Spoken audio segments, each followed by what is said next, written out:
Sim, ela mandou para mim de presente a coleção inteira da Devires, né? E a coleção é ótima, né? Sim, eu fiquei encantada, encantada. E na hora que ela falou assim que ia mandar para mim, eu falei, meu Deus do céu, que presente, né? Presentão, hein? Que tem o da. Aqui tem o Crianças Trans, que é o que eu estou trabalhando agora. Só que aqui é num viés mais da psicologia, né? Esse é de quem? É o da Sofia Faveiro? Isso, Sofia Faveiro, que é da psicologia. Daí é onde tenho trabalhado mais, assim, com o tema de crianças trans. Mais na militância, no movimento social mesmo de rua, e também na psicologia. Agora que a gente está inaugurando esse campo da educação, de pensar a criança trans por meio da educação. Mas só era isso. Mas eu tô encantada também com esses dois da Meg. Olha aqui.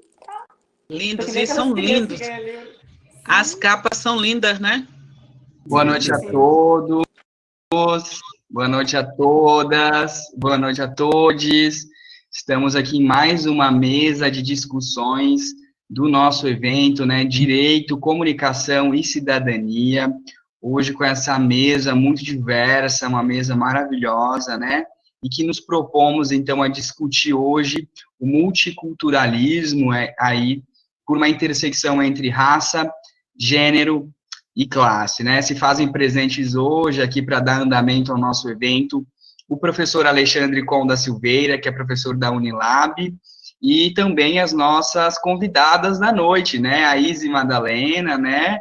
A saudosa Amada, Madá, e também a professora Zelinda dos Santos Barros, que vão, então, dar sequência à nossa fala de hoje, que agradeço, né, o aceite ao convite, para trazer aí um pouco de lucidez e a gente problematizar as relações étnico-raciais aqui no Vale do Itajaí, né, lembrando que o Instituto Federal de Santa Catarina é uma instituição federal, né, e que está presente aqui no município de Gaspar, também no município de Blumenau, onde temos os nossos alunos, né.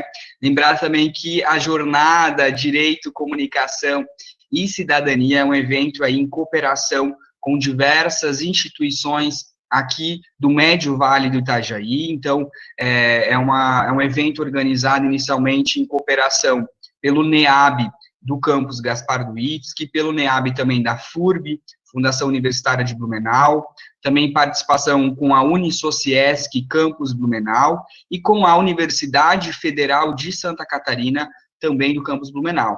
E hoje, né, também outra instituição que se faz presente e agracia o nosso evento é a Unilab, né, e que hoje vai dar sequência aí na nossa mesa de discussões, e que vai, então, trazer, né, a discussão do multiculturalismo, importante até para a gente pensar uma educação antirracista. Lembrar também que o Instituto Federal é uma instituição que tem, né, como um dos seus pilares a indissociabilidade entre o ensino, a pesquisa e a extensão, né, nesse objetivo também de a gente estender os saberes, estender, né, as nossas atividades para além dos muros de nossos campos, para que a gente possa também atingir a nossa comunidade externa e promover uma educação antirracista e, né, como diz Angela Davis, não basta a gente não ser racista, porque o racismo existe e todos somos, né, a gente tem que ser antirracista.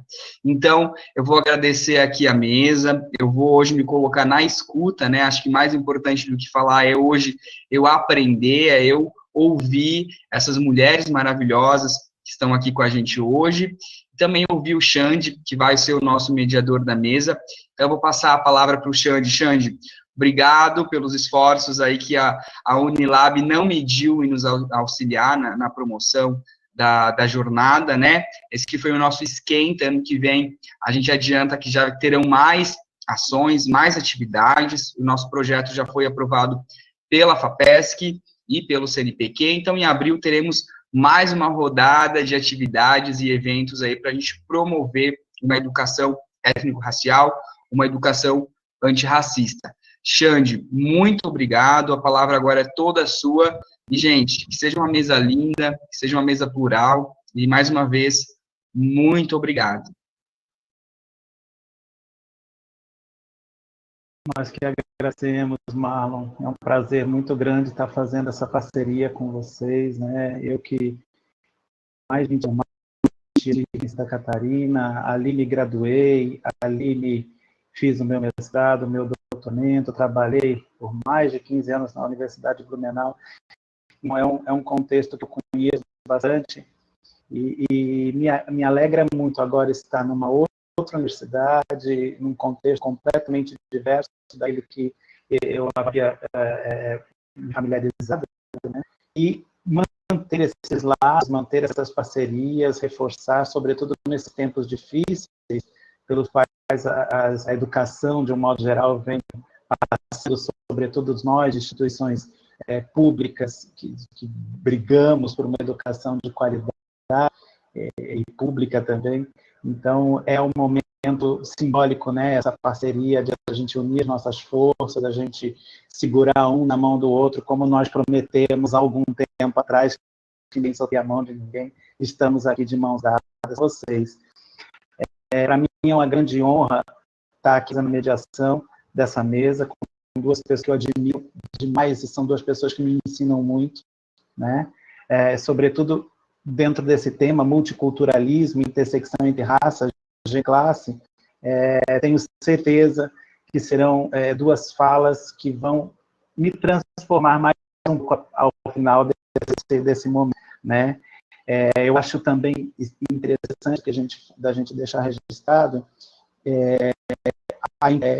não só deste evento, mas a importância desta mesa e a importância dessas duas falas num contexto catarinense em que nós tivemos, esses últimos dias, a primeira mulher negra a ser eleita vereadora na cidade de Joinville, o segundo maior colégio eleitoral do estado de Santa Catarina, e que recebeu uma ameaça de morte exatamente por ser uma mulher negra. O reforço, a importância de nós estarmos aqui hoje e tratarmos desse assunto com maior seriedade, como deve ser tratado. Então, eu agradeço, Marlon, agradeço a parceria com a Universidade Federal de Santa Catarina, com a Unisociesc. Nós somos da Unilab, e eu posso dizer isso das minhas duas colegas aqui, porque é onde a gente transita, e a gente transita bastante. Nós temos um coração na Unilab. A Unilab é uma universidade recente, é uma universidade que completou 10 anos. Nós somos, na verdade, do campus dos Malês, que fica na cidade de São Francisco do Conde, aqui no Recôncavo da Bahia. E nós temos um lema muito forte no campus dos Malês, que Malês resiste. E as nossas falas, por onde a gente tem passado, esse lema, ele não só nos impulsiona, como ele deixa plantado a vontade de resistência e essa vontade de reexistir diante de tantas situações complicadas. Falo aqui também do grupo de pesquisa que eu sou líder, o GPLIS, o grupo de estudos, pesquisa e extensão interdisciplinares em linguagem e sociedade, que é digamos, o que possibilitou estar aqui com vocês e da onde a gente traz os nossos colegas, os nossos convidados para conversar e para fazer acontecer uma educação de resistência, né? Hoje à noite nós vamos ter aqui a professora Zelinda Barros, ela que é cientista social, é docente, minha colega da Unilab, lá do campus dos Malês, entrou inclusive comigo, né, há 2 anos atrás, em 2018, para fazer parte da equipe. Ela possui pós-doutorado em Ciências Sociais, pela Universidade Federal do Recôncavo Baiano, doutorado em Estudos Étnicos e Africanos, pela Universidade Federal da Bahia, mestrado em Ciências Sociais também, por essa universidade, especialização em Educação à Distância, SENAC, e bacharelado em Ciências Sociais pela Universidade Federal da Bahia. Professora Zelinda é coordenadora do grupo de pesquisa NIEMBA, Processos Sociais, Memórias e Narrativas Brasil-África, da UAB, e é membro do grupo de pesquisa Yorubanto, que trata das epistemologias Yorubá e Banto nos estudos literários, linguísticos e um grupo filiado à Universidade Federal da Bahia. Professora professora Zelinda é conselheira suplente do Conselho Estadual de Educação da Bahia, tem experiência nas áreas de antropologia, com ênfase em educação, gênero e relações raciais, atuando principalmente nas sub-áreas de educação e novas tecnologias, antropologia das populações afro-brasileiras, antropologia feminista, antropologia da educação, antropologia da cybercultura e sociologia da educação. Trabalhou em inúmeros projetos de formação de professores à distância, no MEC-SECAD, e tem uma parceria muito grande, né, com os grupos dessa área da Universidade Federal da Bahia. Tem experiência em produção de material didático EAD, tutoria online e design instrucional na plataforma Moodle, entre outras atuações. Ela é membro da Associação Brasileira de Pesquisadoras Negros e Negras, a BPN, da Associação Brasileira de Pesquisadores em Cybercultura e da Sociedade Brasileira para o Progresso da Ciência. Eu já agradeço infinitamente por ter aceitado esse convite, aceitado esse desafio de estar aqui com a gente nessa noite. E também teremos aqui a Izzy Amâncio, que é um doce de pessoa. Ela é graduada em bacharelado de Humanidades, aqui pela Unilab, né? Campus dos Marlês. Ela é pedagoga pela mesma instituição e agora é mestranda no programa de pós-graduação em Educação da Universidade Federal de Santa Catarina, na linha de pesquisa, educação e infância. Trabalhou como monitora voluntária no programa Mais Educação na cidade de São Francisco do Conde. É cofundadora do grupo de estudos FEMPUS, Pós-Colonialidade, Feminismos e Epistemologias Anti-Hegemônicas, da Unilab. É uma das organizadoras do livro Traduzindo a África Queer. É estudante do grupo de pesquisa Núcleo de Vida e Cuidado, pesquisa sobre violências, e o grupo de Etnografia e Infância, ambos da Universidade Federal de Santa Catarina. Fundadora do grupo do AIA, Aumento de Intelectualidades Afrotranscentradas, e possui interesse na área de identidade, gênero, raça, classe, quilombo, educação, infâncias e outros. Então, todas essas apresentações, elas só reforçam que nós estamos diante de duas pessoas formidáveis, duas excelentes profissionais, duas grandes autoridades para tratar do tema da nossa mesa, a quem eu, mais uma vez, agradeço muito, a Zelinda, a Izzy, por terem aceito, por estarem aqui comigo, e podemos fazer assim, Zelinda faz as suas considerações, e na sequência a gente passa a palavra para a Izzy, também trazer a sua palavra, e depois a gente conversa com o público presente. Que tenhamos uma boa mesa. Zelinda, é contigo.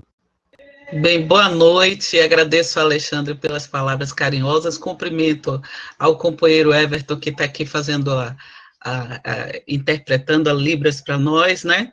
E dizer, Alexandre, que nós fizemos uma inversão, na verdade, uma reorganização, como fruto da nossa insubmissão, né, Madá?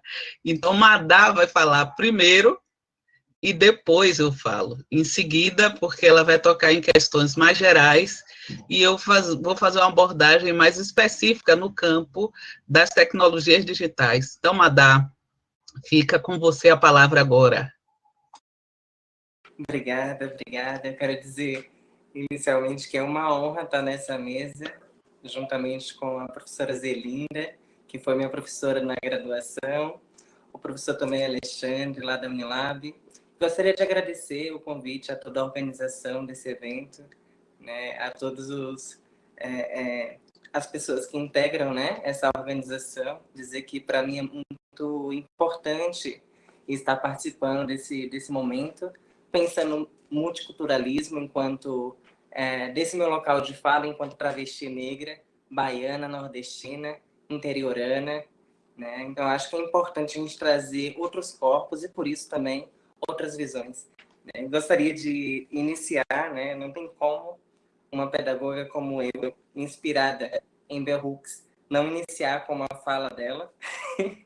Eu peço licença para começar com uma mais velha de um outro local, de um outro território, né? Onde ela diz assim no livro Erguer a Voz: fazer a transição do silêncio à fala é É para o oprimido, o colonizado, o explorado, e para aqueles que se levantam e lutam ao lado, um gesto de desafio que cura, que possibilita uma vida nova e um novo crescimento. Esse ato de fala, de erguer a voz, não é um mero gesto de palavras vazias. É uma expressão da nossa transição de objeto para sujeito. A voz liberta. A Bell Hooks, durante muito tempo, né, e até hoje, ela vem me ensinando sobre a necessidade de nos colocarmos enquanto corpo, enquanto subjetividade nos espaços, justamente para confrontar, né, todo o espaço hegemonizado, né, todo espaço que até hoje tem tido como um espaço que não era nosso, né, que nós estamos ocupando. Né? Pensar, por exemplo, o multiculturalismo a partir de Bell Hooks é justamente a gente perceber, né, a necessidade de confrontação das normas sociais. Né? Tendo em vista, inclusive, ali trazendo um pouco da Vera Kandal, né, quando ela pensa que o multiculturalismo poderia ser, a partir de uma versão descritiva, né, uma forma de situar a sociedade na qual a gente vive. Né? Na realidade brasileira, por exemplo, a gente sabe, né, que a nossa cultura é formada de diversas culturas. Então, é indiscutível, né, pensar multiculturalismo na realidade brasileira, não tendo em vista a configuração da nossa sociedade, que é em si, né, múltipla em cultura, que é em si multicultural.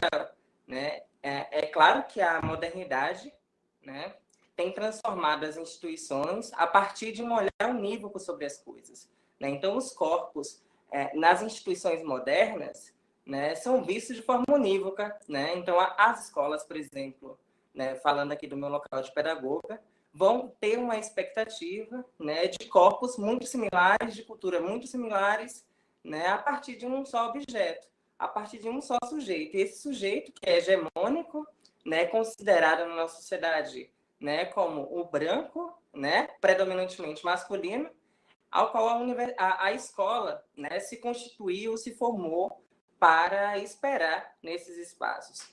Né? E aí a gente vem tecendo várias outras discussões, tendo em vista, inclusive, o multiculturalismo, que é um movimento que surge, né, das bases políticas sociais, né, pensando ali no movimento negro, por exemplo, né, que discute, né, largamente o multiculturalismo. E aí, num segundo momento, segundo a Kandal, é que a gente vai pensar o multiculturalismo dentro dos espaços universitários, né, ainda assim com pouca ênfase, né, com pouca possibilidade de discussão, inclusive.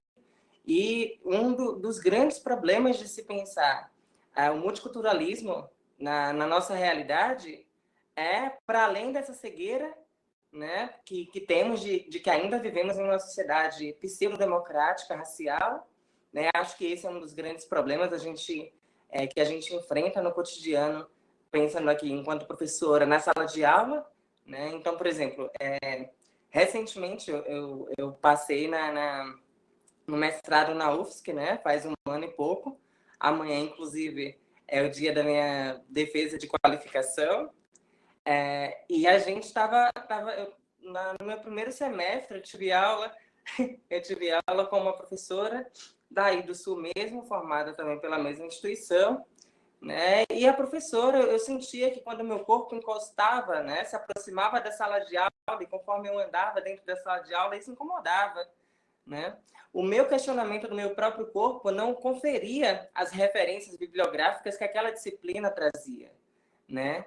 As minhas falas, o meu modo de comportar, de falar e de situar outras referências, né, que fogem, as nossas referências negras fogem dessa cartografia dos saberes hegemônicos. Né? E isso desloca, inclusive, a percepção sobre aluno e sobre a sala de aula que se tem a partir de uma perspectiva unívoca de cultura dentro da sala de aula. Né? Então, quando isso acontecia, eu lembro que, nossa, a Bahia foi taxada de território de povo sujo, né, por essa professora. A Bahia foi taxada de território de povo porco, que mijava na rua. Né? Então, como se a Bahia fosse um território unívoco e como se todas as pessoas resumissem-se apenas uma prática. Né? Então, eu acho que isso foi um grande equívoco, e isso se deu justamente pela falta de compreensão, né, das realidades multiculturais que vivemos. Né? para além de toda a xenofobia, para além de tudo, eu acho, né, que a perspectiva multicultural tem muito a contribuir justamente nesse sentido. E uma das grandes dificuldades que se tem é a falta de formação continuada, né, com esses professores, com as professoras de modo geral, que aborde, né, um pouco do multiculturalismo, que traga o multiculturalismo como essência, né, como essência não, como base, né, dessa formação continuada, como base, né, dessa formação profissional. Então, se a gente tem a noção de que há um multiculturalismo como proposição, como propõe a Kandal, a gente vai entender o multiculturalismo justamente como um projeto político-cultural. E isso supera uma ideia de descrição de uma sociedade multiétnica, de uma sociedade multicultural. Isso vai no sentido de tornar os espaços democráticos, né, independente de qual cultura você pertence. Então, é fundamental a gente trabalhar, né, e versar sobre nossas práticas pedagógicas, tendo em vista uma sociedade multicultural. Né? Então, a sala de aula, quando trabalha nessa perspectiva multicultural, vai trabalhar a partir de diversas referências. Né? Então, as professoras e os professores que abordam, né, que trazem no bojo, né, das suas referências, no bojo das suas práticas pedagógicas, o multiculturalismo, vai justamente trazer nessa noção, esses diversos olhares, né, esse giro, né, de 360 graus sobre o mesmo objeto. Né? Então, vai compreender que uma sala de aula possui diversos estudantes com diversas identidades. Né? Tendo em vista, inclusive, né, eu acho que a perspectiva multicultural traz em xeque, inclusive, a identidade enquanto construção cultural. Né? O Stuart Hall, por exemplo, já nos dizia que a identidade é parte, né? É elementar de uma cultura e ela é plástica por si, né? Porque ela se constrói a partir, né, de uma cultura, ela se constrói a partir de um tempo, né? Então, por exemplo, quando uma travesti negra, né, se coloca dentro de uma sala de aula, a gente percebe que há um deslocamento justamente porque o assujeitamento da nossa sociedade brasileira, né, desde a tenreidade, com as travestis negras, com nós travestis negras, com a população trans dentro da sala de aula, né, é muito incisivo desde a educação infantil. Ali a gente pode citar algumas práticas, por exemplo. Quando nos banheiros tem ali a plaquinha masculino e feminino e é uma criança transgênera, há um processo de assujeitamento constante quando essa criança é obrigada a utilizar um banheiro que não condiz à sua identidade de gênero. Do mesmo modo, né, quando a criança é obrigada a ser chamada por um nome que não é o nome que a criança identifica. Então, isso é um processo de assujeitamento que faz com que a população trans não acesse, né, aos níveis altos de escolaridade, por exemplo. Então, a gente hoje no Brasil tem uma realidade de apenas 0,1% da população trans ocupando o espaço do ensino superior público federal brasileiro. E isso, justamente, eu afirmo que seria devido a possibilidade de uma perspectiva multicultural, né? Numa realidade de sala de aula. Uma abordagem multicultural, por exemplo, iria possibilitar a gente perceber, né, na sala de aula, a realidade de se abordar o corpo ali na biologia, durante a educação fundamental, com diversas prismas, inclusive considerando que o corpo, né, o corpo biológico, ele não constrói uma identidade de gênero, né, tendo em vista ali conceitos mais antigos, por exemplo, trazendo o Ackley, trazendo ali a Scott, né, que o gênero é uma construção cultural e, portanto, ele se dá no espaço de tempo e também social, ele é cultural, né? Nesse sentido, ele também está atrelado a um processo de diferenciação, e essa diferença na sociedade é justamente causada a partir de um processo do reconhecimento do eu, que é um eu hegemônico, e do outro, o outro que, portanto, deve ser subalternizado, o outro que, portanto, deve ser marginalizado. Né? E aí a gente tem a realidade brasileira, por exemplo, né? Onde a gente não compreende a possibilidade, né, de travestis, de pessoas trans estarem ocupando os espaços educacionais, né, os espaços educativos, por exemplo, a universidade, né, tendo em vista, inclusive, a nossa sociedade no processo de marginalização, que impõe às travestis negras, principalmente, né, o espaço da prostituição. Né? Não aqui, né, não vou aqui fazer um discurso contrário à prostituição enquanto uma profissão, mas eu estou aqui apontando, né, enquanto denúncia, a prostituição como elementar, né, na nossa cultura, mas ao mesmo tempo como algo que é colocado à população trans e travesti, principalmente travesti negra, como algo obrigatório, como a única saída de sobrevivência da nossa população. Né? E isso deve ser pensado. Os índices de assassinato, por exemplo, também devem ser pensados. E essas realidades, elas são esquecidas nos contextos escolares. Elas são esquecidas, invisibilizadas e não discutidas. Né? É o que o Tomás Tadeu da Silva vai dizer, que as identidades, quando elas são hegemônicas, elas se tornam invisíveis, ou seja, ela nem existe. Então, a gente só discute o outro, a gente não discute o eu, aquele que é hegemônico. Então, é importante a gente trazer a população cisgênera, né, por exemplo, para discutir sobre a realidade trans, e é importante a gente trazer os elementos, né, o cotidiano da população transexual, o cotidiano da população de travestis, para se discutir, né, a estrutura social que nos circula. Né? E aí a gente vai pensar aqui, por exemplo, trazendo de novo a Bell Hooks, né, já para encaminhando aí a nossa discussão, lembrando um pouco a Bell Hooks quando pensa ali que esse exercício, né, de se tornar sujeito tem a ver também com o processo de reconhecimento de si e do outro, né? E nesse processo de reconhecimento de si e do outro, é reconhecer a diversidade e a diferença como parte, né, da humanidade. Então, quando a gente quando a gente sai, né, desse local, né, de cultura única, né, de sujeito único, de que todo mundo é igual, de que não existe diferença de classe, de que não existe diferença de cor, a gente vai começar a entender que existe sim a diferença, que a diferença constitui o ser humano e que a diferença, inclusive, né, ela está presente nos modos de aprender. Então, é necessário que a gente traga diversas referências, é necessário que a gente traga diversas formas, diversas metodologias, diversos modos, e a gente compreenda, inclusive, o reconhecimento das identidades nos locais de ensino. Então, a sala de aula precisa compreender, por exemplo, né, principalmente aqui pensando em profissionais da educação, precisa reconhecer, inclusive, que alunos e alunas estão construindo identidade dentro da sala de aula e que, portanto, também estão construindo cultura. Né? O que eu estou querendo, que eu estou querendo chegar com isso é que a cultura que o aluno tem construído dentro da sala de aula precisa estar, né, fazendo parte, inclusive, das teorias, né, da própria pedagogia. Né? Afinal, o estudante ele interroga a pedagogia. Né? O estudante ele interroga as práticas didáticas com o seu cotidiano. E é na base, né, na sala de aula, que a gente vai compreender que existe um universo multicultural, né, que nos ensina. Né? Basta a gente levar a sério esses ensinamentos, esses outros corpos, né? E a gente vai compreender que ele nos ensina uma diversidade, né? A necessidade de trazer outras roupagens, né? De inovar em métodos, inovar em abordagens. Né? A minha fala vai se basear mais ou menos aqui até então, para a professora Zelinda poder continuar, e aí a gente vai seguindo o baile aí. Obrigada. Obrigado, Madá, maravilhosa, muito obrigado pela sua fala, muito obrigado pela sua sensibilidade e pelo seu aspecto didático, sobretudo. E vamos passar, então, agora pela Zelinda, né? Eu já acho que já começamos muito bem, né? Subvertendo uma ordem e estabelecendo uma nova ordem. Então, Zelinda, é contigo. Mais uma vez, obrigado por estar aqui.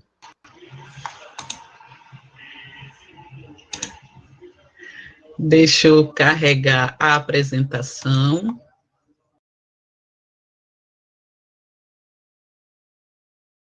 Vocês estão vendo? Estão vendo a apresentação? Eu não estou vendo, mas pode ser que demore um pouquinho.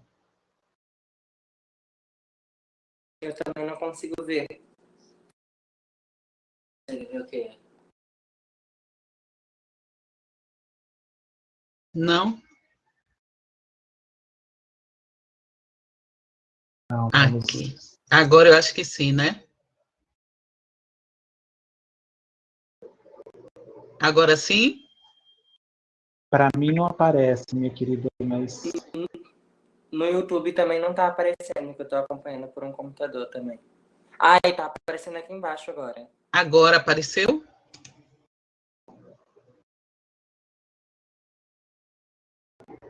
Apareceu? Para mim, não. Vamos ver se E agora? O nosso apoio técnico vai... Não, para mim não aparece. Está aparecendo.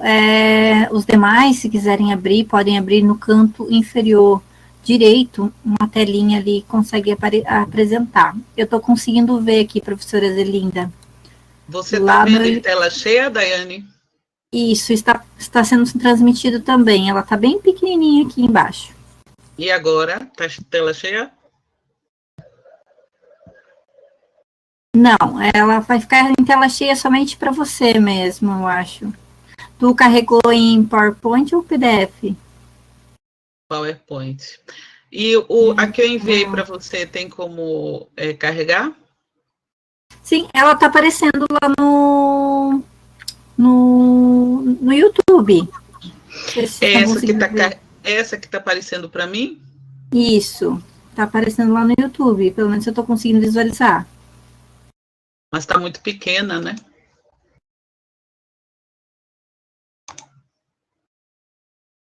Sim, ela está pequenininha. Tu quer que eu tente aqui? Isso, eu quero que aumente. É que depende... ela está maior agora.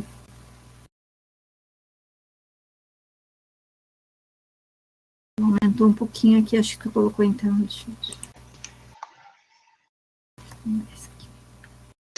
Que coisas da tecnologia, viu, gente? Sim, são coisas que a gente... Coisas que sempre acontecem nas horas mais inadequadas. Eu vou fechar aqui, tá, professora? Eu vou tentar carregar por aqui, então. Tá certo. Então, gente, eu dou boa noite a todas as pessoas presentes, agradeço a participação de vocês aqui nessa roda de conversa, né? Parabenizar a Madá pela fala belíssima e espero também abordar esse tema, mas já focalizando diretamente os efeitos das desigualdades culturais refletidas na apropriação tecnológica digital, né? Então, nós, no contexto da cibercultura, observamos que, ao contrário da visão ciberotimista dos primeiros estudos sobre tecnologias digitais, a internet não aboliu as desigualdades e, em alguns contextos, a desigualdade tem aumentado no que se refere à apropriação dessa tecnologia que é hoje tão importante a ponto de, em alguns contextos, ser considerada uma necessidade básica, né? A necessidade de conectividade. Não sei se Daiana já conseguiu carregar a apresentação.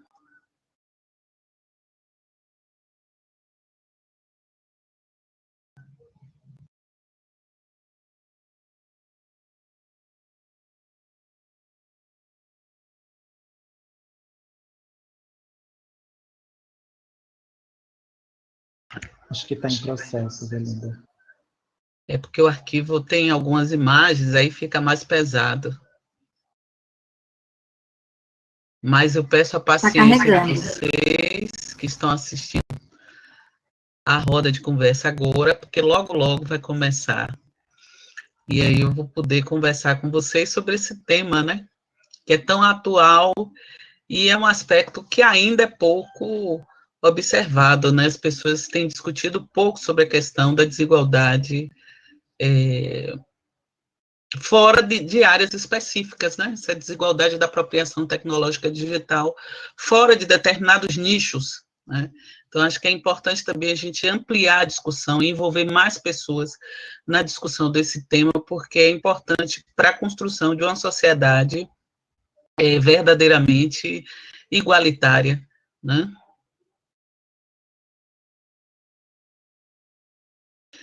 Vi que Daiane já está conseguindo colocar a apresentação.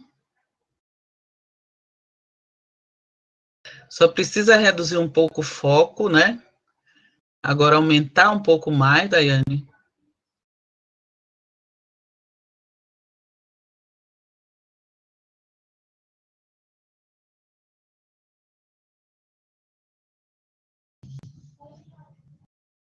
Esse tamanho é o maior? Eu consigo deixar maior, mas daí o intérprete não aparece. Ah, então seria o Precisa... caso de Alexandre fechar a tela e Madá também, Isso. né? Então, Madá e Alexandre têm que fechar a tela para que a gente possa... Isso, deixa eu ver se eu consigo aumentar um pouquinho aqui.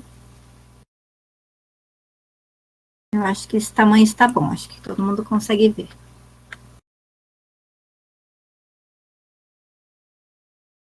Se eu colocar a tela cheia, vocês vão ver em tela cheia? Não, aí também o intérprete não aparece. Ah, tá. Tá bom? Aí pode me avisando quando quiseres que eu passe os slides. Tá bom, pode passar então, Daiane, por favor. Em primeiro lugar, eu quero pedir a bênção ao rio Paraguaçu, que é o rio que banha a comunidade de Santiago do Iguape, que é a comunidade quilombola da qual eu faço parte, é a comunidade onde nasceram as mulheres da minha família, minha mãe, minha avó, minha bisavó, e as mulheres que eu conheço na minha história, nasceram nesse lugar. Então, eu sou quilombola, e peço a bênção ao rio, porque ele abriga as forças que sustentam a minha existência e a existência de todas as pessoas que moram nessa comunidade. Então, é uma saudação que eu faço para essa que é uma comunidade quilombola do século XVI, uma das mais antigas do nosso país, localizada no recôncavo da Bahia. Pode passar, por favor, Daiane. Bom, eu não vou me apresentar, porque Alexandre já fez isso muito bem, então também pode passar esse quadro. Bom, eu vou falar sobre um tema, e ao falar sobre esse tema, sendo eu uma quilombola do recôncavo baiano, já opera um deslocamento, porque há o entendimento da maior parte das pessoas de que nós quilombolas devemos repetir determinado repertório temático quando estamos na academia. E, na verdade, eu opero uma insurgência a justamente tratar sobre tecnologias digitais, que é algo tão ligado ao nosso presente e ao futuro, e para muitas pessoas, especialmente as pessoas que não entendem o que significa a presença de africanas e africanos nesse território brasileiro, nós, quilombolas, parecemos que ficamos confinados no passado, né? Então, eu costumo dizer que nós temos habilidade, temos possibilidade de performar quaisquer que sejam as identidades profissionais e abordarmos quaisquer que sejam os temas, e não apenas aqueles afeitos tradicionalmente, ao período de novembro, relacionada à consciência negra e afins. Nesse sentido, sem sair desse marco referencial de luta antirracista, muito pelo contrário, eu reafirmo a possibilidade de pessoas negras abordarem quaisquer que sejam os temas e quaisquer que sejam as suas localizações identitárias e quaisquer que sejam suas culturas, né? Então, ao falar de brecha digital, eu vou estar novamente falando sobre desigualdade, mas num contexto específico. E quando eu me remeto à brecha digital, estou falando não apenas da dificuldade de acesso que se tem normalmente às tecnologias digitais, como também a questão do desenvolvimento das habilidades para o uso dessas tecnologias e também da participação das pessoas no desenvolvimento tecnológico e na gestão tecnológica. E fazendo isso, eu vou focalizar um grupo específico, que é o grupo das mulheres, né? Então, nesse sentido, eu peço que Daiane avance, para a gente perceber como as mulheres se situam no campo da apropriação tecnológica digital e como a brecha digital incide sobre as mulheres e como essa cultura de gênero que Madá se referiu em sua fala tem se desdobrado, tem afetado também a participação das mulheres no campo da produção tecnológica digital. Nós percebemos que o uso da internet vem avançando a cada ano, né? Hoje, na população mundial, nós temos quase 54% da população conectada, mas há algumas questões que precisam ser tratadas, especialmente as que se referem à forma como essa apropriação tecnológica ocorre e quais são os contextos geopolíticos que são contemplados por pelo uso dessa tecnologia, né? Por favor, Daiane, pode acessar, ou pode passar. Nós, no mundo hoje, temos 48% de mulheres acessando as tecnologias digitais, né, a internet, que é a principal tecnologia digital da nossa era, né? E enquanto os homens na população masculina, a gente tem 58% de homens conectados, né? Então, se percebe aí uma desigualdade significativa no que se refere ao acesso às tecnologias, né? Pode passar, por favor?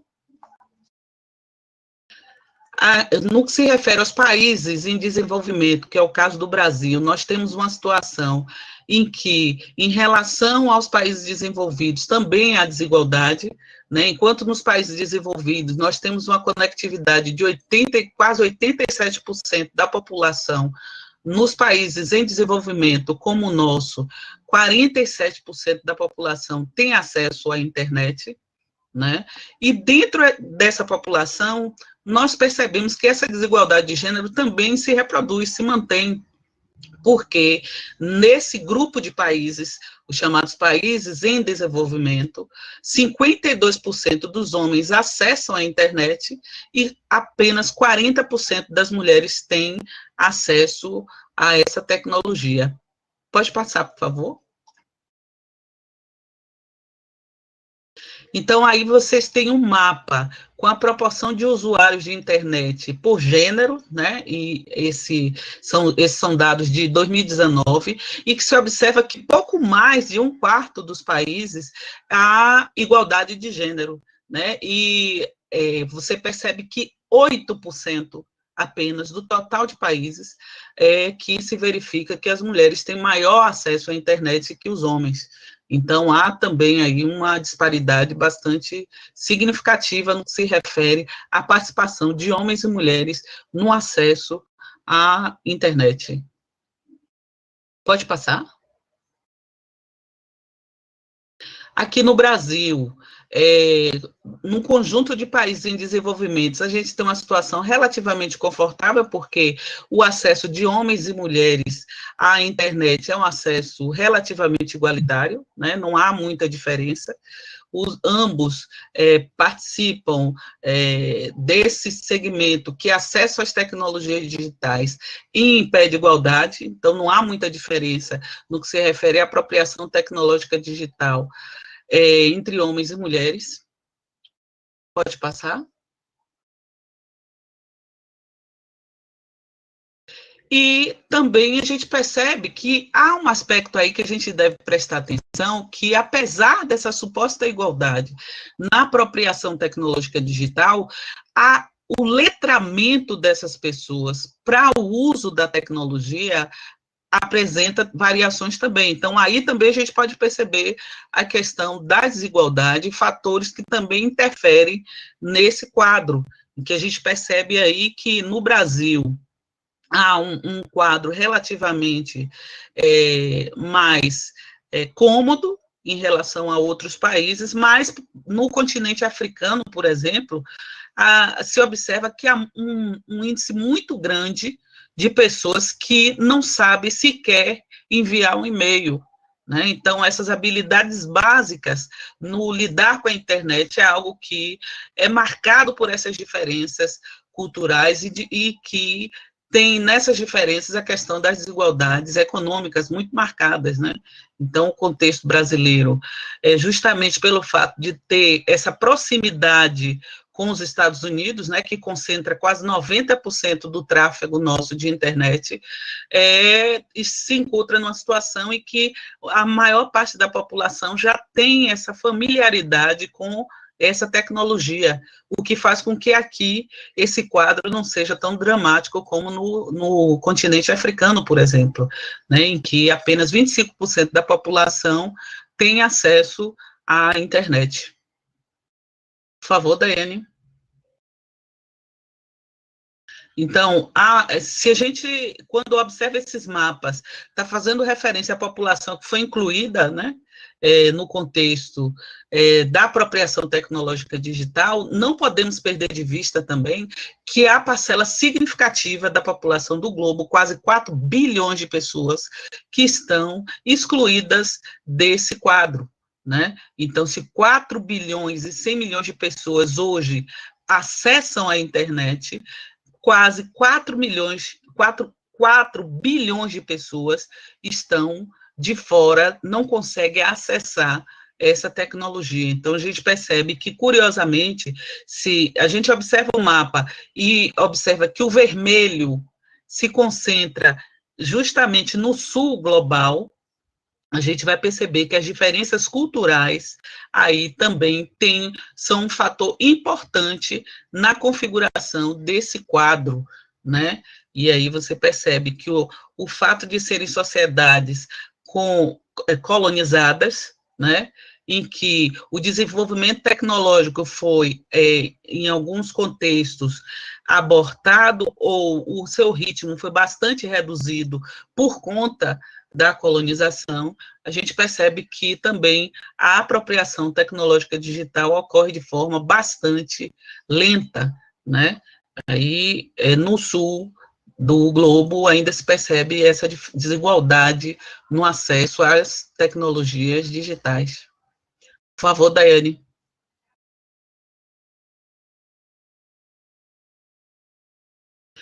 E há também, além disso, um aspecto importante, que é o apagamento da nossa presença, a presença das mulheres na produção tecnológica, a participação das mulheres nessa área que hoje movimenta bilhões de reais e que é tão importante para o desenvolvimento das sociedades do planeta, né? A gente tem a primeira programadora da história foi uma mulher, né?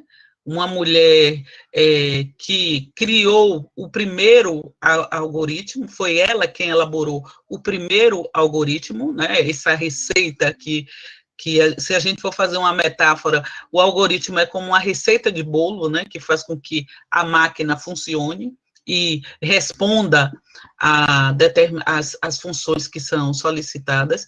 Então, esse apagamento da presença das mulheres na história é muito significativo. Haja visto que, no início, houve essa participação importante, né? Pode passar, Daiane. E nós, mulheres negras, somos, ao mesmo tempo, visibilizadas no contexto de ocupações de menor prestígio, em ocupações de subalternidade, e somos invisibilizadas quando há nossa participação, quando há nossa presença em contextos de poder, né? Em contextos em que, normalmente, a nossa presença não é esperada, o nosso corpo, como bem falou Izzy, é um corpo estranho, né? Que, na verdade, eu digo, é um corpo estranhado, porque eu, como negra, não me sinto estranha de forma alguma, mas o racismo é que cria esse estranhamento aos nossos corpos em determinados espaços de poder, né? E nós vivemos nessa dupla movimentação da visibilização e invisibilização, né, dependendo do contexto e dependendo do poder que é movimentado nesses espaços. Por favor, Daiane. Um exemplo disso é a participação das mulheres negras também na produção tecnológica. Nós temos aí uma das pioneiras nas tecnologias digitais, que é Evelyn Bold Greenville, uma mulher negra dos Estados Unidos e que atuou na NASA, trabalhou para o governo estadunidense e que se destacou numa área em que era, inclusive, difícil se observar a presença de mulheres exercendo as funções que ela exerceu, né? Porque, como nós vamos ver mais adiante, no contexto das tecnologias digitais, a profissão de programadora era algo considerado feminino, né? Por favor, Daiane. A equipe que programou o primeiro computador, o computador de 1946, o ENIAC, era uma equipe feminina, formada por mulheres, né? Então, a gente percebe que o campo das tecnologias digitais tem a participação decisiva das mulheres no seu desenvolvimento inicial, e que, ao longo do tempo, a gente tem observado um fenômeno que precisa ainda ser melhor estudado, que é justamente essa diminuição da presença feminina no campo da produção digital, né? Por favor, Daiane. Então, como eu disse, a questão da profissão de programação, né? A programação de computadores que concentrava a participação feminina até a década de 60, foi, aos poucos, passado o tempo, e inversamente proporcional ao aumento da valorização econômica dessa profissão, acabaram perdendo espaço, né? Então, hoje, nos anos 2000, em 2015, as mulheres que escolheram essa profissão de carreiras na área de tecnologias de informação e comunicação são apenas 20% do total de estudantes, né? Então, houve uma diminuição significativa, especialmente numa área que, em sua origem, era considerada feminina. O curso de Ciência da Computação da USP, ele começou como curso eminentemente feminino, foi um aprimoramento do curso de Matemática e de processamento de dados, né? E tinha em sua primeira turma 70% de mulheres. E esse quadro muda a partir da década de 80, com o predomínio da presença masculina também nessa área, também no curso de Ciência da Computação.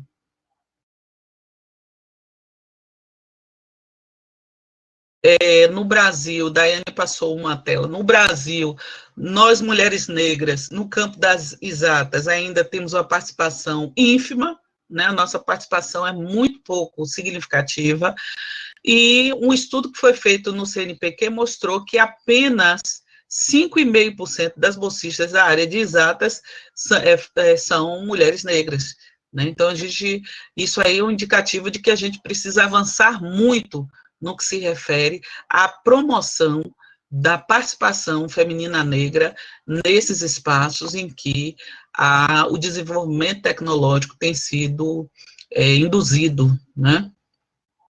O desenvolvimento tecnológico digital, porque tecnologias, como sabemos, são produzidas em quaisquer contextos e faz parte do nosso processo de tornarmos seres humanos a produção tecnológica, né? Então, daí, a gente não pode dizer que hoje vivemos numa era tecnológica e que antes isso não ocorria, porque faz parte do nosso processo existencial como seres humanos a produção de tecnologias, né? Então, o que se observa agora é uma participação desigual dos segmentos na produção tecnológica por questões relacionadas a fatores raciais e de gênero. Por favor, Daiane. E aí a gente observa que na questão da gestão tecnológica, tomando o exemplo do Ministério de Ciência, Tecnologia, Inovações e Comunicações aqui do nosso país, no ano de 2020, quando nós fazemos uma observação do corpo de profissionais envolvidos na gestão desse ministério, nós percebemos que a participação feminina ainda é muito pouco expressiva, tendo em vista que as mulheres representam 52% da população. E os homens, nesse contexto, ocupam 65% das funções de maior poder nessa esfera. Então, no que se refere ao poder decisório, ao poder de gestão e de normatização do campo das tecnologias digitais, a presença feminina ainda precisa avançar muito, né? E se tratando da nossa presença, de nós mulheres negras, é algo que precisa também de um investimento significativo para que essa desigualdade não ocorra, né? Por favor, Daiane. Nós temos algumas iniciativas, como o Dia das Meninas nas TIC, que ocorre a cada quarta quinta-feira do mês de abril, mas que tem envolvido, tem mobilizado muito poucas pessoas, né? Muito poucas pessoas sabem da ocorrência desse dia e muito poucas pessoas são sensibilizadas para a necessidade de participação das mulheres no campo da produção tecnológica digital, justamente por força dessa cultura de gênero que aloca espaços específicos para homens e mulheres e que, aliado ao racismo estrutural que temos na nossa sociedade, tem feito com que pouquíssimas mulheres e homens negros ocupem esse espaço. E, se tratando de mulheres negras, a presença é ainda menor, né? Por favor, Daiane, pode avançar. Então, no que se refere ao acesso, nós observamos aqui no Brasil um quadro que há relativa equidade, mas a participação das mulheres nas decisões de infraestrutura física e lógica das redes digitais ainda é muito pouco significativa. Precisamos, para eliminar essa brecha digital, uma mudança cultural e epistêmica. Então, é necessário romper com o racismo, romper com a misoginia, romper com a LGBTfobia, que tem também prejudicado bastante o desenvolvimento do país, à medida em que ceifa vidas de jovens que poderiam contribuir de forma significativa para o desenvolvimento do país, né? Então, acho que é importante pensarmos nos prejuízos que o racismo, a misoginia, a LGBTfobia tem causado à nossa sociedade, e temos que tomar a decisão de que isso não mais pode ocorrer, né? Então, acho que essa é uma decisão, sobretudo, passa por nós que somos a maioria da população, nós, pessoas negras, e nós, mulheres, né? Então, é preciso que nós viremos esse jogo. Por favor, Daiane, pode passar. Eu, ultimamente, tenho desenvolvido uma pesquisa em que eu faço um mapeamento da presença de mulheres afro-brasileiras, negras, nos PALOP e no Brasil, que se dedicam à pesquisa sobre tecnologias digitais, né?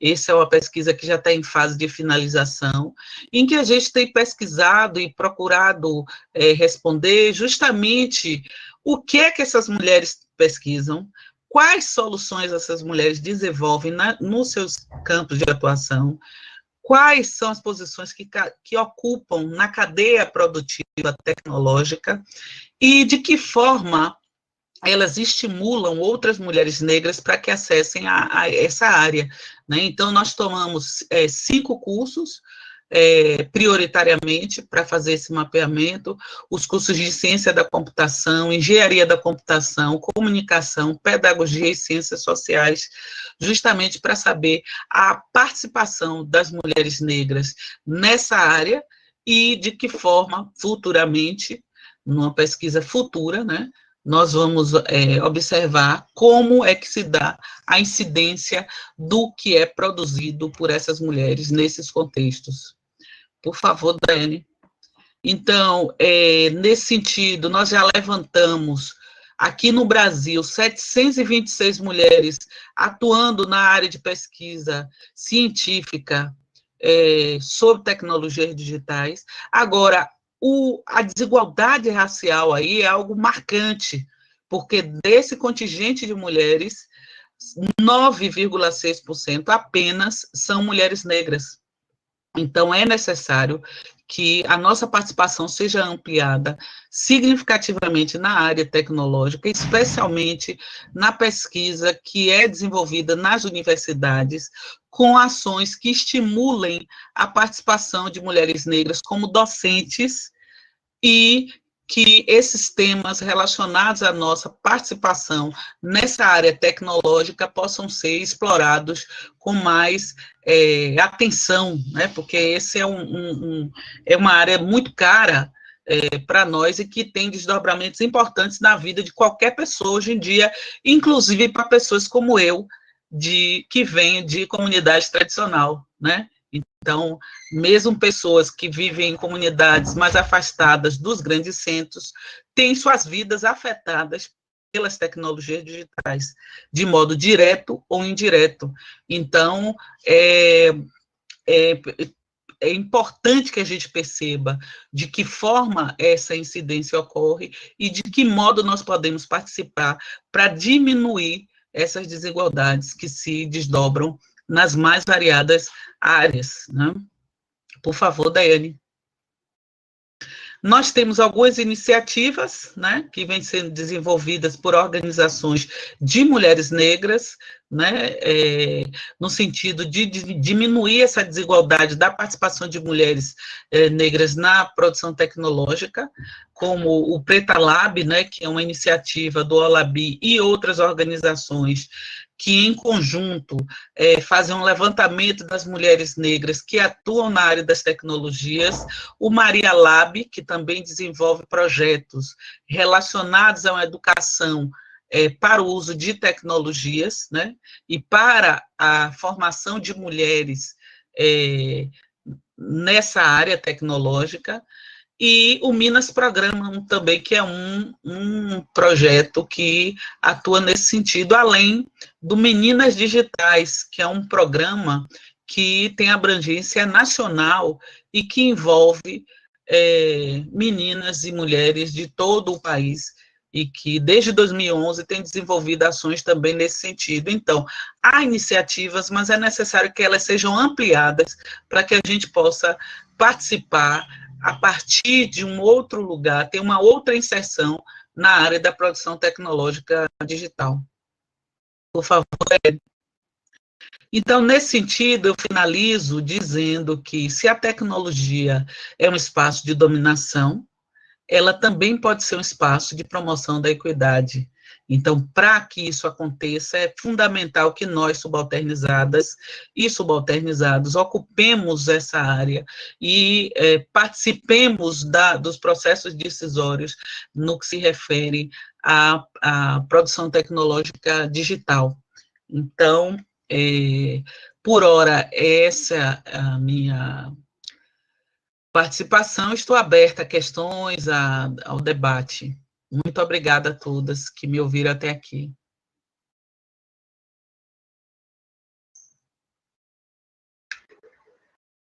Obrigada, Zelinda. Nossa, que riqueza, né? E como eu disse na hora que fiz a sua apresentação, como a gente aprende, porque muitas das coisas que você traz, desses conhecimentos de suma importância que você traz, eles não veiculam, nem mesmo no espaço acadêmico, da forma como outros saberes veiculam, né? E a tua fala, ela provocou em mim não só aquele meia-culpa, porque eu faço parte, a gente costuma falar da academia como se fosse uma entidade externa, mas a academia somos nós, né?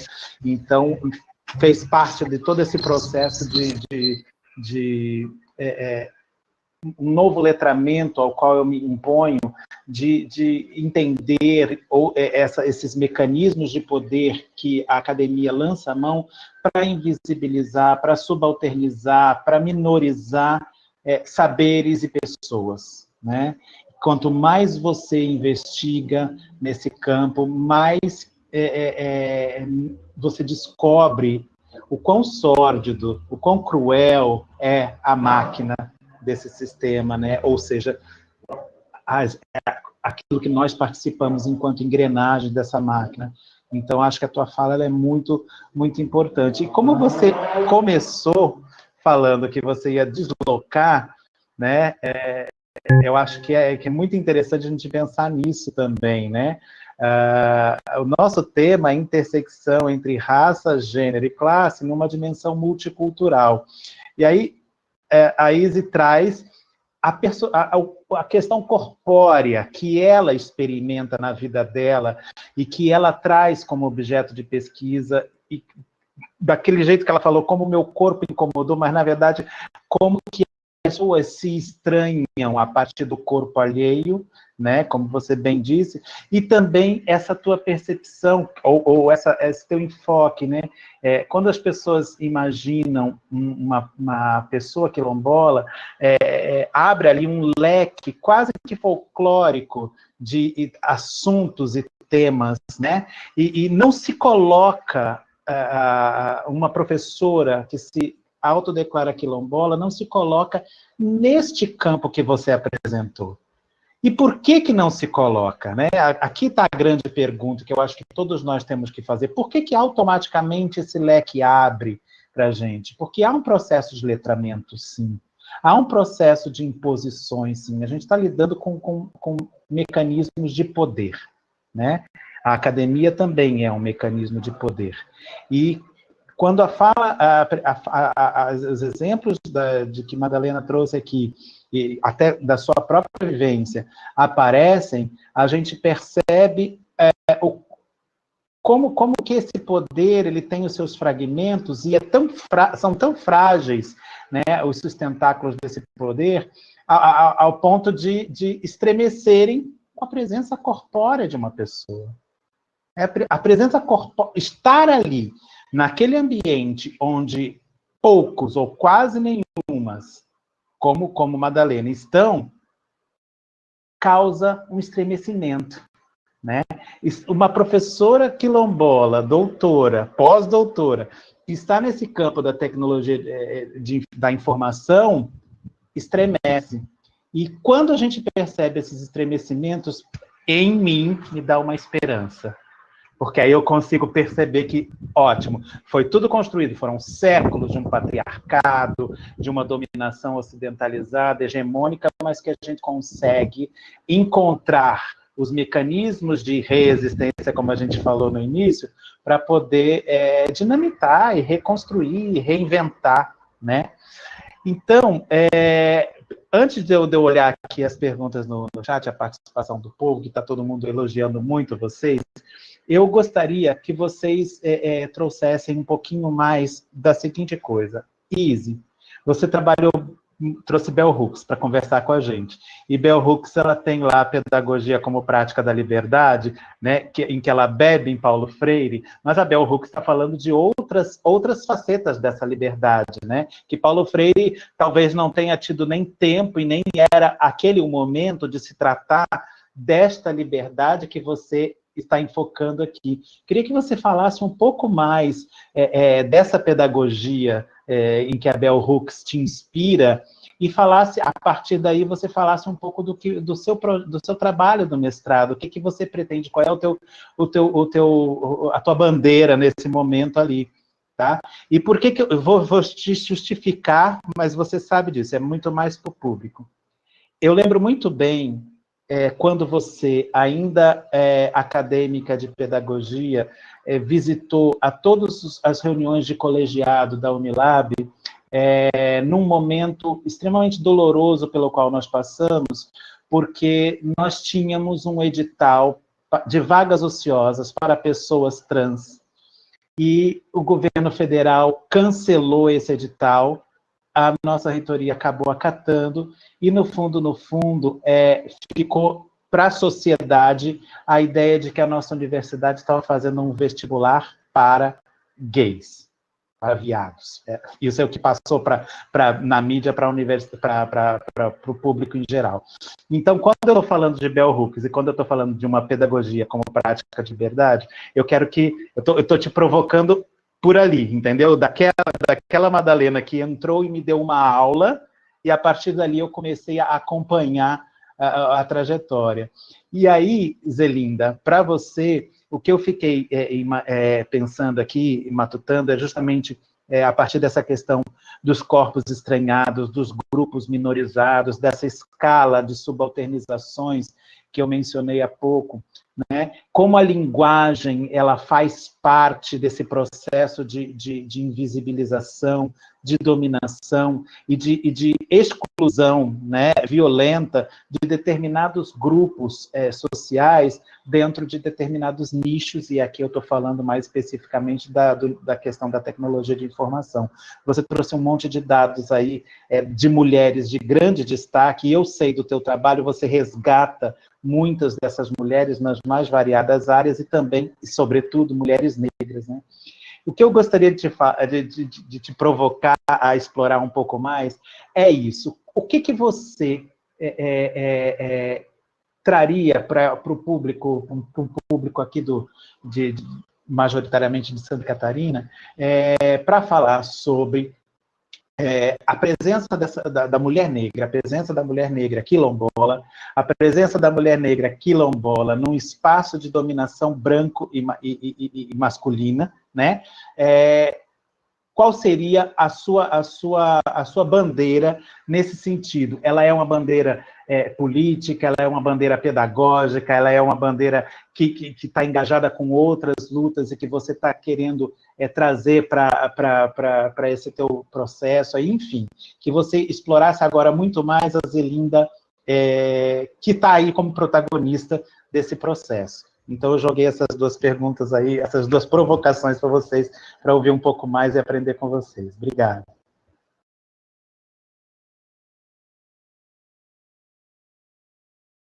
Eu não vou dizer quem vai responder primeiro, agora é com vocês.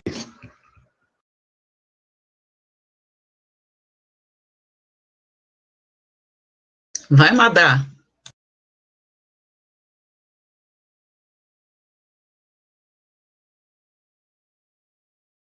Alô? Estamos ouvindo. Ah, maravilha. Tomei um susto, eu cliquei ali, eu acho que saiu, depois voltou. Mas, então, respondendo, professor, eu primeiro quero dizer, meu Deus, que aula, professora Zelinda, que aula fantástica, que saudade das tuas salas de aula, que a gente aprendia muito, né, sobre esses processos, né? Inclusive, eu gostaria de até lembrar que algo que a gente conversava, que o movimento trans, inclusive, teve grande espaço, né? O ambiente virtual foi palco, né, do início do surgimento ali do movimento trans, né, no Brasil.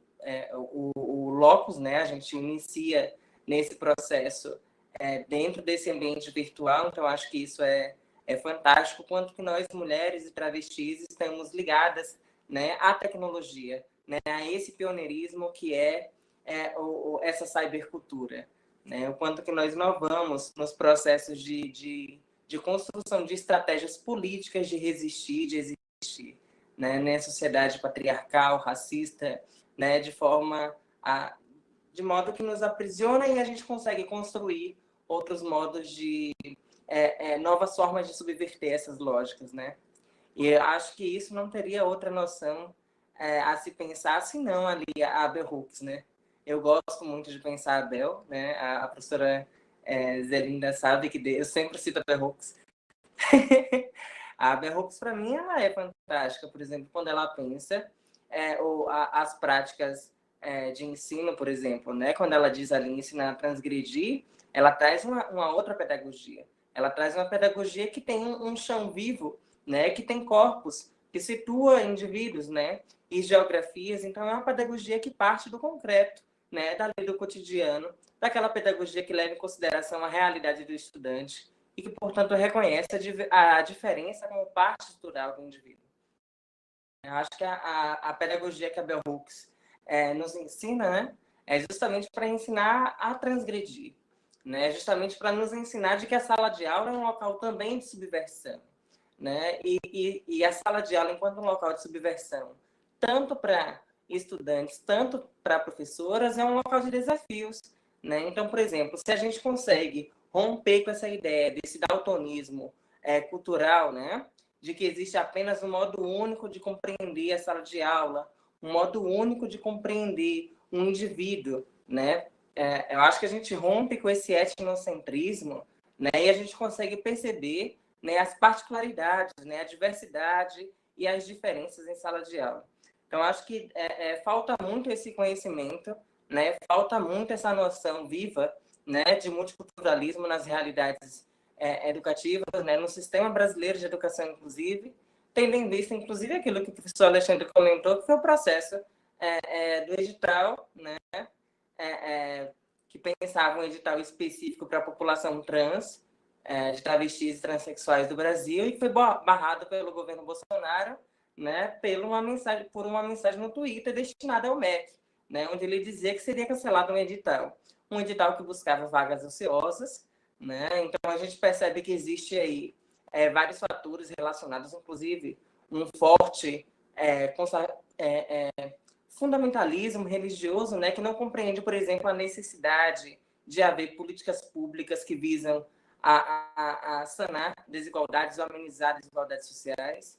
Então, acho que é importante a gente pensar, por exemplo, que uma visão multicultural é uma visão que nos permite perceber a necessidade que existe, né, em construir políticas culturais, né, que fomentem a democracia, o acesso democrático ao ensino superior, o acesso democrático às escolas. Então, é fundamental que a gente pense nesse processo como um processo que rompe, né, com o imaginário social, mas, antes de tudo, né, uma política cultural de reestabelecimento de uma ordem. É uma ordem que está dada hoje, né, até os dias de hoje, para a população cisgênera. Né? A gente sabe que as nossas escolas, as nossas universidades não comportam os corpos trans. E, novamente, afirmo, né? O corpo trans, quando ele chega em locais de ensino, desloca, né? Causa esse estranhamento. Né? E esse estranhamento causa diversos modos de divergência, né? Seja esses conflitos, a negação e a expulsão.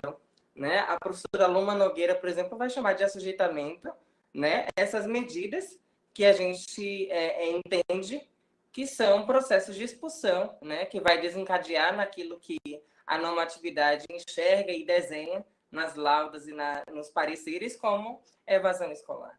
Então, acho que a gente tem que começar a compreender, por exemplo, onde é que se enquadraria na prática o multiculturalismo. Né? O multiculturalismo estaria nesse sentido de romper com esse datonismo cultural mesmo e construir outras práticas pedagógicas, práticas inovadoras, como pensa a Bell Hooks, onde seja possível incluir a diversidade, incluir a pluralidade cultural, incluir essa diversidade que é dos seres humanos. Né? Acho que é mais ou menos por aí que a gente vai respondendo. E aí eu passo para a professora Zelinda. Obrigado, querida Zelinda. Bom, eu vou responder esse questionamento de Alexandre a partir de uma provocação que me foi feita uma vez num evento. A pessoa perguntou, já que eu sou quilombola, por que eu não estava na minha comunidade e de lá lutava por direitos dessa comunidade. E eu disse a ela que quem dera eu pudesse viver em Santiago do Iguape. Para mim seria fantástico poder passar minha vida toda lá. Só que eu percebo que as regras, muitas regras, que incidem sobre nossas vidas lá e transtornam o nosso modo de viver, inclusive acabando com o meio ambiente, né? Nós temos um contexto agora em que o Rio Paraguaçu está adoecido justamente por essa falta de cuidado que normalmente os governos têm tido com essas regiões. Então, nós precisamos sair. Então, a minha presença na universidade é justamente para que mais pessoas como eu acessem a esse espaço e venham a demolir essa estrutura, porque da forma como ela está estruturada hoje, não nos contempla e não me satisfaz. Quer dizer, eu acho que para um projeto de sociedade pluriversa, né, em que diferentes culturas, diferentes sujeitos, diferentes modos de existir possam ser respeitados, a forma como se estrutura hoje a universidade, monocultural, de uma matriz curricular ainda bastante eurocentrada não vai acolher as nossas existências. Então, na verdade, a nossa presença é para perturbar e para transtornar esse espaço, no sentido de que ele responda às nossas necessidades, porque tanto dentro da universidade como fora, nós temos dado mais do que suficientes exemplos de que nós podemos existir. Agora, nós temos o direito de existir ao nosso modo, né? E o fato de não estarmos em determinados espaços não significa que não tenhamos capacidade de neles estar, né? Então, a forma como a educação se constrói no nosso país é uma forma bastante violenta. E essa dimensão da linguagem que você colocou é uma dessas dimensões em que essa violência ocorre de uma forma flagrante, né? E evidente. Por exemplo, lá na nossa comunidade, que tem uma influência banto muito forte, a forma de falar sem o plural, né?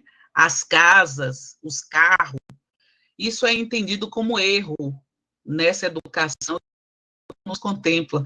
Quando a gente entende, estuda um pouco da história das populações africanas aqui no Brasil, os nossos falares, nós percebemos como nós falamos aqui o português e não português, né? Então, a gente acaba percebendo que a educação coloca para nós várias ficções, até performar determinada forma de encaminhar as nossas mensagens, né?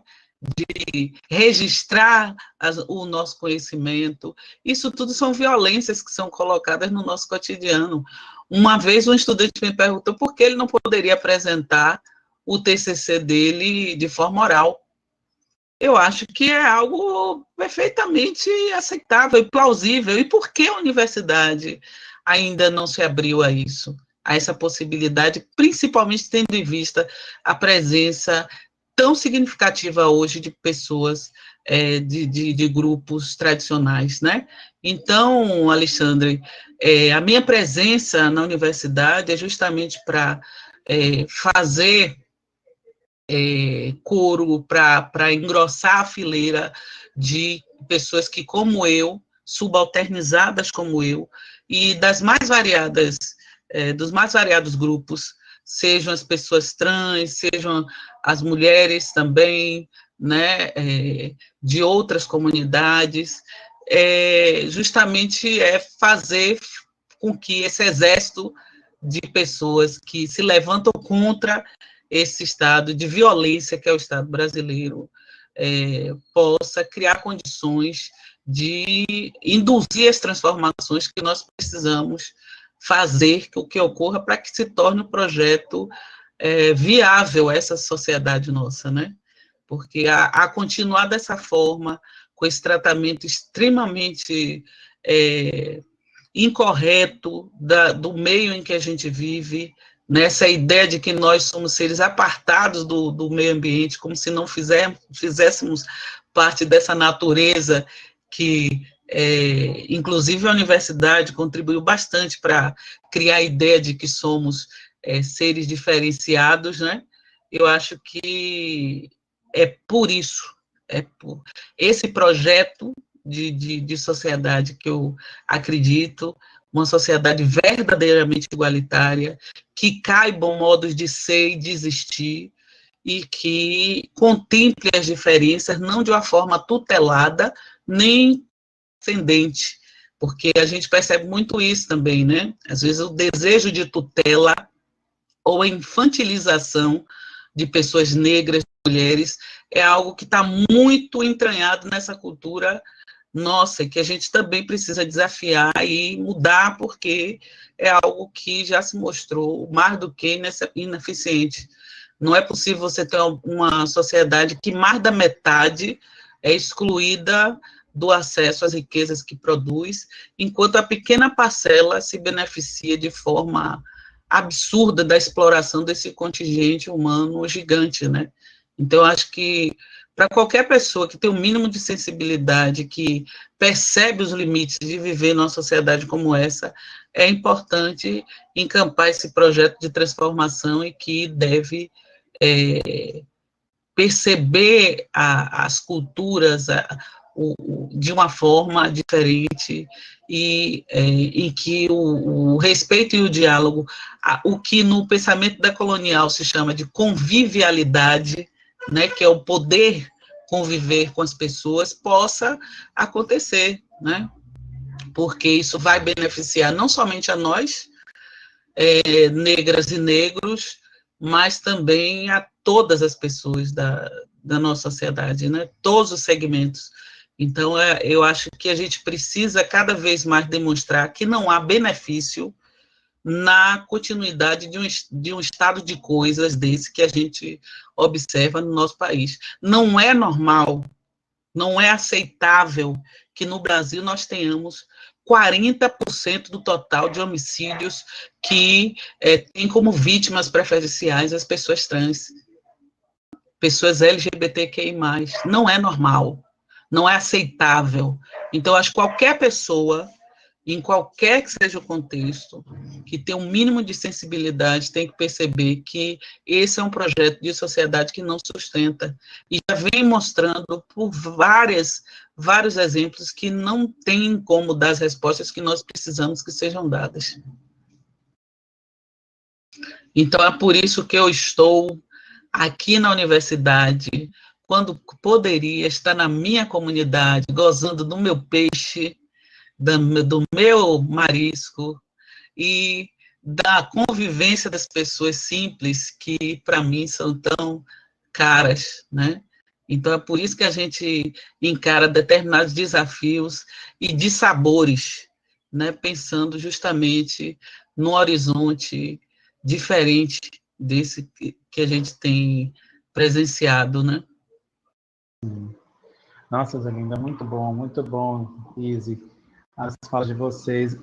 A gente está falando de representatividade, né? De como é significativo ocupar espaços até hoje, a gente pode dizer, até hoje, espaços que não são permitidos a todos e a todas, né? E eu acho que essa é uma questão muito delicada, muito importante, até para que nós pensemos em toda a gama de privilégios que nós temos por não precisar, nós brancos, por não precisarmos ficar dando explicações à sociedade de quem nós somos, do que nós deixamos de fazer, e do que nós... Qual é o crachá que a gente vai ter que mostrar para a gente justificar nossa presença aqui, ali e tudo mais, coisas desse sentido, e que a grande maioria das pessoas brancas não para pensar, simplesmente porque não lhes afeta, né? Simplesmente porque a bolha ela é bem estruturada a ponto de preservar a muitos de nós dessas questões. E o que vocês estão nos colocando aqui são realidades justamente que essa omissão das pessoas que se encontram na bolha acabam contribuindo, né? Então, falar de representatividade, que tem tudo a ver com o questionamento que foi feito aqui no chat sobre candidatas pretas no Brasil, né? Candidatas que tenham bastante visibilidade, né? É um questionamento aberto, eu acho que é extremamente pertinente, até porque ainda estamos, em grande parte, em alguma parte do nosso país, passando por um momento eleitoral, né? No próximo... Estamos nos aproximando do segundo turno de eleições em algumas capitais, em algumas cidades, e eu queria que vocês falassem um pouco qual foi assim, a análise que vocês fizeram, mesmo que seja uma análise sem aprofundamento, sem um aprofundamento maior. Eu sei que vocês não trabalham no campo da ciência política, mas vocês, diante das bandeiras que vocês levantam, como é que vocês perceberam o resultado das urnas no último domingo? Se vocês se sentem contempladas, o que vocês diriam para todos nós a respeito do que nós vivemos agora nesse primeiro turno das eleições? Por favor.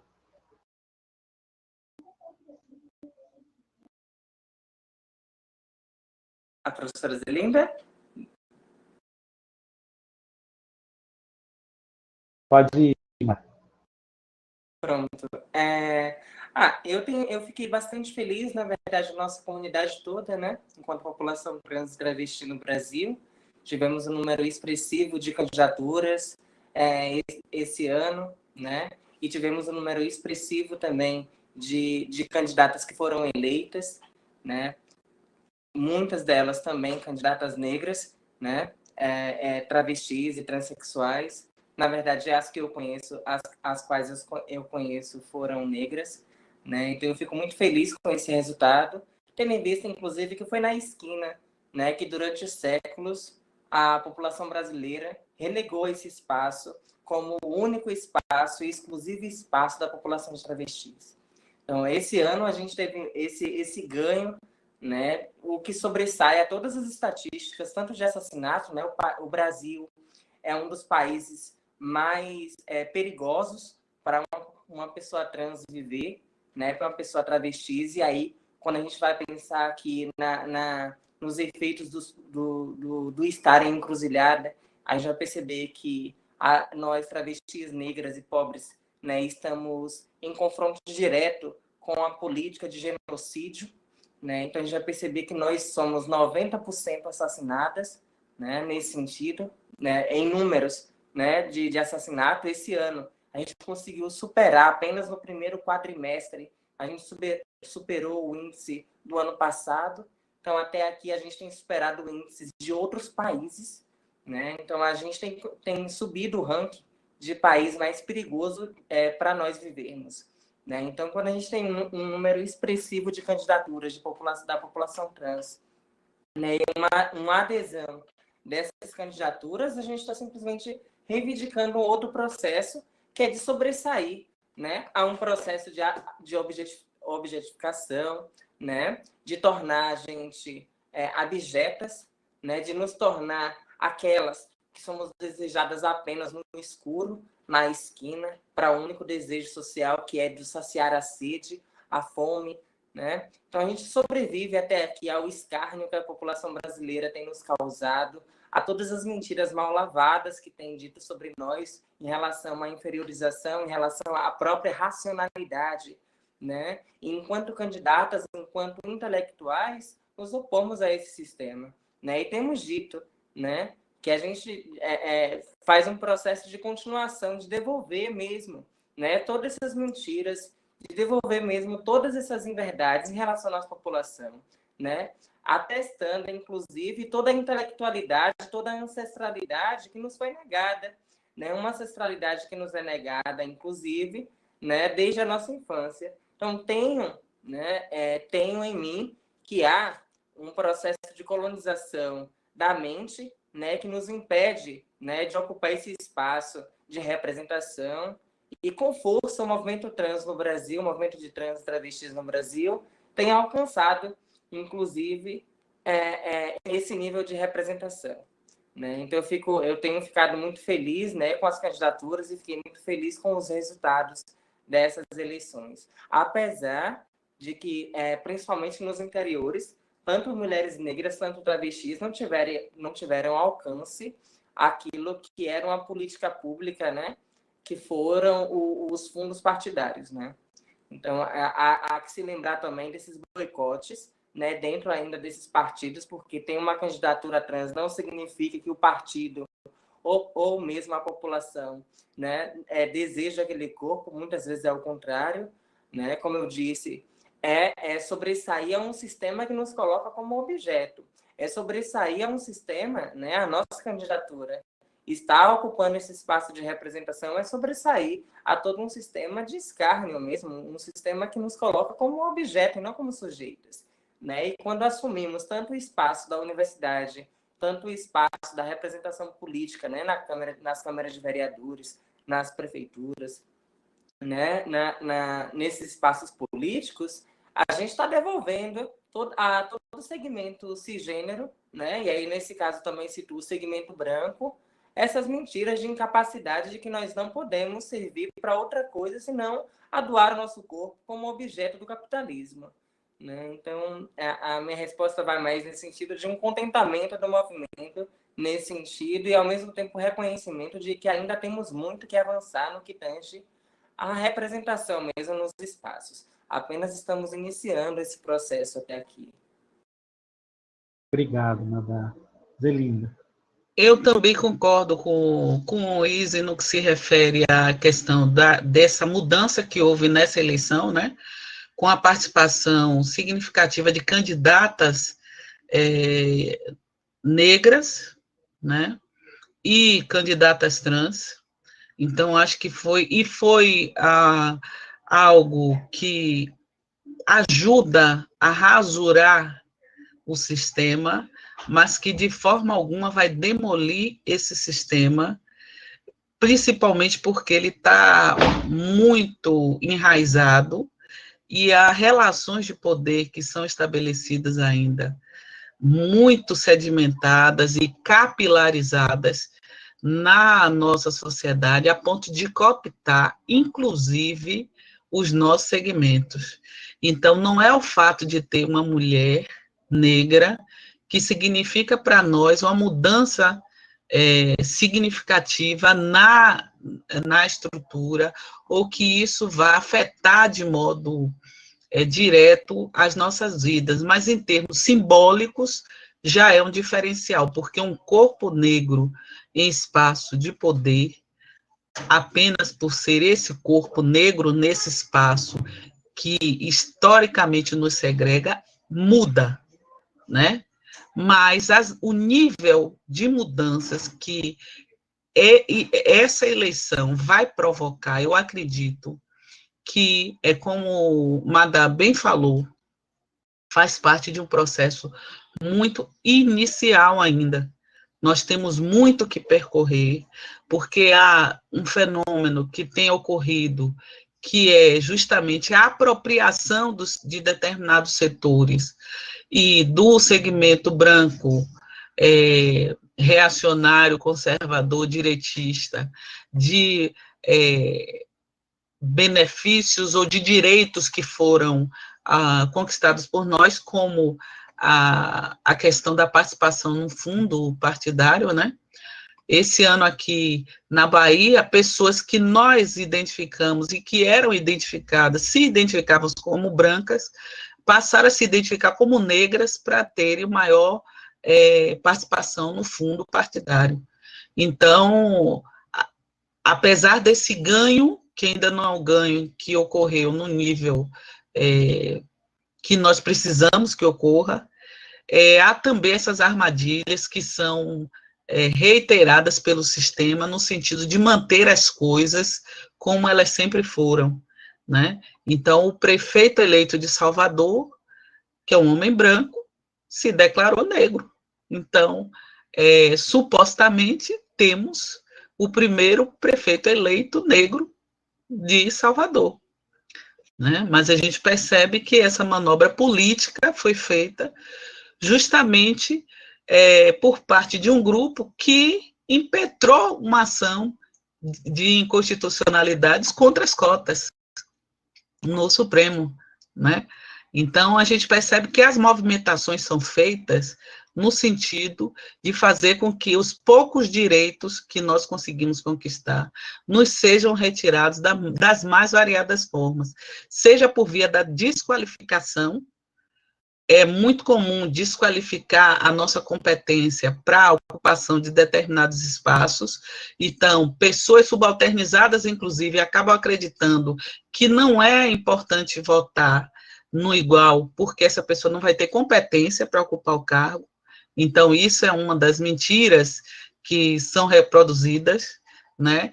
E tem a inversão dos polos da dominação, dizendo que nós queremos tomar o poder para acabar com todas as pessoas brancas, o que também não é verdade. Inclusive porque, culturalmente, se observa que a questão da convivência intercultural é algo que é muito caro às sociedades africanas tradicionais, né? O respeito à diversidade, né? Nós temos a Sociedade do Congo, que foi uma das considerada pelos eurocêntricos como a Grécia africana, porque eles não concebiam a possibilidade de existência de um projeto autônomo, de um projeto democrático, de autonomia num contexto africano tradicional, né? Então, essa participação, e que envolve a contribuição e a colaboração, a participação de todas as pessoas, é algo que culturalmente já é familiar para nós, né? Então, esse estranhamento que é historicamente construído é justamente para evitar que a gente ocupe, no nível em que devemos ocupar, os espaços de poder, para transformar a sociedade naquilo que ela deve ser transformada para abrigar as diferentes possibilidades de existir, né? Então, acho que essa eleição é um episódio nessa nossa travessia aqui, nesse território, né? Nessa jornada nossa nesse território, é um episódio significativo, mas que não vai abalar a estrutura da forma como a gente deve abalar, porque, inclusive, esse sistema democrático, na forma como ele é construído, efetivamente não é democrático, né? A gente tem uma sociedade que é administrada por determinados grupos de interesse, inclusive o próprio Congresso Nacional responde a interesses que são interesses de determinados grupos que têm maior poder econômico, né? Então, há um interesse na permanência tanto da racialização, na forma como ela existe na nossa sociedade, como na distribuição de poder, como ela tem operado até aqui. Então, é luta. Eu acredito e acredito, sobretudo, na união dos subalternizados. Eu acho que os grupos subalternizados precisam articular alianças para poder desafiar o que está posto. De outro modo, nós vamos continuar recebendo as migalhas do sistema e muita gente se contentando com elas, pensando que grande transformação aconteceu, né? Quer dizer, muitas pessoas utilizam o argumento também, né? É o uso de uma pessoa trans em um determinado espaço de poder para dizer que já mudou tudo. Se Madá hoje é mestranda, já mudamos, há a possibilidade de igualdade para todas as pessoas trans, o que não é verdade. Se Zelinda é quilombola e é docente, já criamos todas as condições para que a sociedade seja transformada. Não é verdade. Então, acho que a gente tem que pensar essa mudança de uma outra, a partir de outra perspectiva, até para que não sejamos iludidas com essas migalhas que o sistema nos dá para justamente dificultar o avanço da penetração dos nossos e das nossas nos espaços em que devemos e podemos ocupar, né? Então, acho que não há mudança se não for coletiva.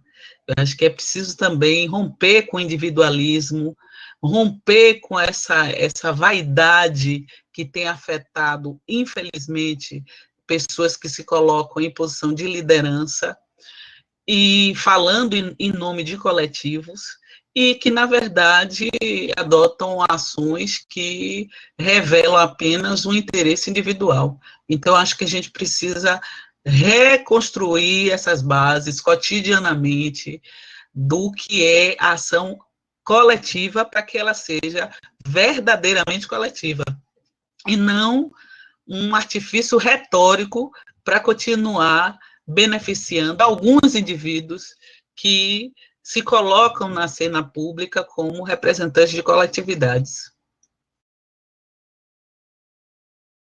Maravilha, é isso aí. E Zelinda, e eu me dei o trabalho de, no site do TRE, não somente olhar a autodeclaração em termos de raça, como também a declaração de bens, e fiquei com a cara no chão, da cara de pau, de famílias que nós conhecemos muito bem quem são, declarar ali 200 mil reais, né? 150 mil reais, quando a gente sabe muito bem que tem muito mais do que isso, e que, claro, está no nome de todos os outros parentes e tudo mais que não aparecem. O próprio sistema favorece isso, né? E que se a gente tivesse, quer dizer, nós temos, os dados eles são públicos, né? Mas se a gente tivesse esse ímpeto, essa força de vontade de, antes de escolher o candidato, começássemos a analisar todos esses critérios, todas essas particularidades, a partir daí a gente formular o voto, porque isso diz muita coisa. Isso que você falou aí do nosso prefeito, isso tem muita coisa ali, como diz Foucault, da ordem do não dito, mas que tem muito conteúdo. E quando você pega alguém de uma família tradicional na política, com uma renda de 150 mil reais, opa, tem alguma coisa muito errada aqui, né? Então, se já começa errado o processo, não pode terminar bem, né? Gente, a gente ficaria aqui a noite toda. Eu tô aqui repetindo falas recorrentes aqui no chat, inclusive a professora Renata Valesca, que é nossa colega aqui de organização, né? A vontade é realmente de ficar ouvindo vocês, sobretudo debatendo esses tão necessários assuntos que vocês estão trazendo. Mas o tempo, eu vou falar que nem um velho professor meu que eu tinha de história, o tempo muge, né? E mugindo, então, eu vou agradecer a presença de Izzy Amâncio, querida, e farei tudo possível para lhe acompanhar amanhã, mas, de qualquer forma, tudo de mais sagrado e iluminado, todo axé para a tua qualificação e para a tua jornada aí. Nós precisamos de muitas Izys nesse mundo, que a batalha não é pouca, não. Zelinda, mais uma vez, minha querida, muito obrigado mesmo pelos ensinamentos, pela luta, por essa representatividade, por não nos deixar ficarmos nas nossas bolhas, porque é tão confortável e tudo conspira para que a gente fique nelas. Por favor, nos incomode sempre, porque esse incômodo é o que nós estamos precisando enfim, eu acredito muito nisso. Muito obrigado pela presença de vocês. Eu vou agradecer o Everton, a Patrícia e o Anderson, que fizeram a tradução em Libras aqui, uma equipe maravilhosa que tem acompanhado aqui os trabalhos na jornada. E vou deixar aí um tempinho para vocês fazerem as suas considerações finais, as suas últimas mensagens, viu? Um grande beijo no coração e é com vocês.